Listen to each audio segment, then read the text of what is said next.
Hello friends, જાનકીના રસોડામાં તમારું સ્વાગત છે। આજે આપણે ફરાળી પૂરી બનાવીએ।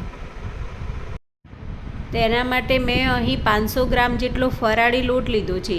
લોટને હંમેશા ચાળીને જ ઉપયોગમાં લેવો। લોટમાં 1/4 કપ જેટલી કસૂરી મેથી, 1 ટીસ્પૂન અજમો, 1 ટીસ્પૂન તલ, સ્વાદ અનુસાર મીઠું, 1 ટીસ્પૂન લાલ મરચું પાવડર, 1 ટીસ્પૂન હળદર, 1 ટીસ્પૂન ધાણા જીરું પાવડર ઉમેર્યું છે।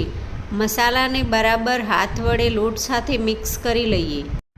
મસાલાને લોટમાં બરાબર મિક્સ કર્યા બાદ તેમાં 1 ચમચા જેટલું તેલનું મોણ ઉમેરીએ।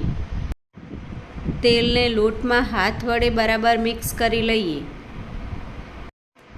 લોટમાં થોડું થોડું પાણી ઉમેરતા જઈ તેનો રોટલી જેવો સોફ્ટ લોટ બાંધીને તૈયાર કરી લીધો છે।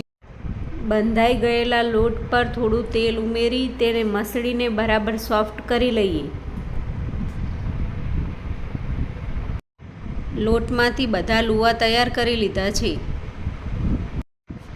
એક લુઓ લઈ તેમાંથી પાતળી પૂરી વણીને તૈયાર કરી લીધી છે।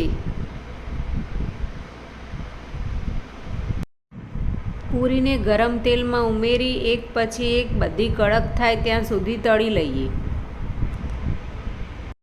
ફરાળી પૂરી એકદમ ક્રિસ્પી તળીને તૈયાર થઈ ગઈ છે। હવે તેને બહાર કાઢી કોઈ પણ એરટાઇટ ડબ્બામાં ભરી સ્ટોર કરી શકાય। Thank you for watching.